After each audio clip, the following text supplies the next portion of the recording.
Hello and welcome back. In this video, I want to make this contractor saw a little bit better at dust collection so it doesn't do this anymore. This is one cut, completely unacceptable. Let's fix it.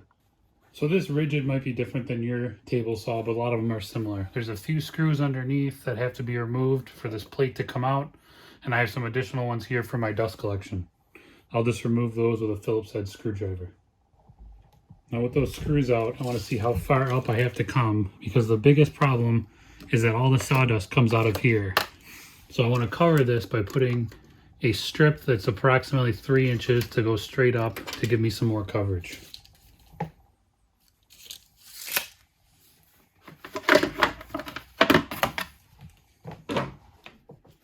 I'm going to use this zero clearance tape, which is like a vinyl-y feel. It's a little more substantial than duct tape, and it's got a pretty good adhesive back on it. I'm going to put this on as high up as I can, and then make up the rest of the space with duct tape.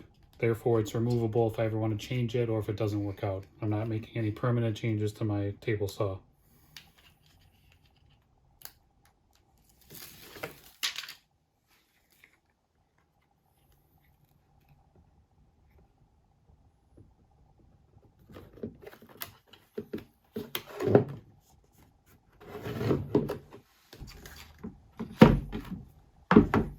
So now I'm left with the sticky side facing in, which is just going to accumulate sawdust. And instead of wasting another piece of that, I'm going to use some duct tape.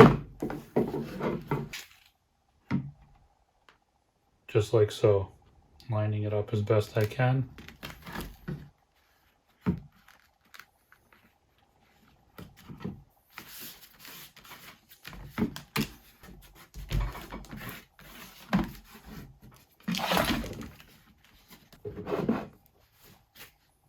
I'm also going to add another piece here on the front just to make sure that that piece doesn't move.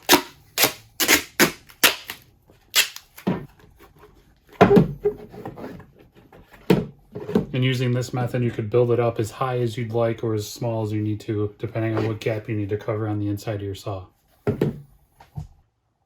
I can now do a final test fit here, pop it into place. I'm going to put the screws back in and move on to the second portion of this, and then we can do a test. A second thing I want to add is a zero clearance, which is pretty much the hole that's up here. This slot is exactly the width of the blade. With having a wider slot like this, I notice that more sawdust flies up back at myself when I'm making cuts. So if I narrow that size, it will allow less sawdust to come up, and it will also create more of a vacuum in there to suck the sawdust away. So I'm going to put that in using those same zero clearance strips that I put underneath.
Now very carefully, I'm going to turn on the saw and start raising that blade.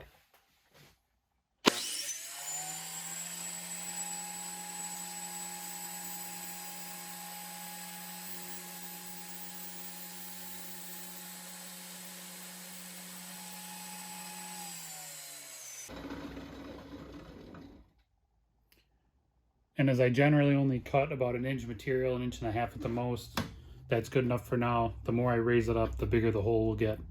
And over time, if that happens, so be it. So this is the next day. I made these couple boxes here, some plywood, hardwood bottoms, quite a bit of work, and the dust collection did great. It really made a big difference. After using this saw for 5 or 6 years, it's a very noticeable difference. Definitely not perfect. Still could use a little bit more, but it's a very good solution for a couple bucks, and I highly recommend it. Thank you.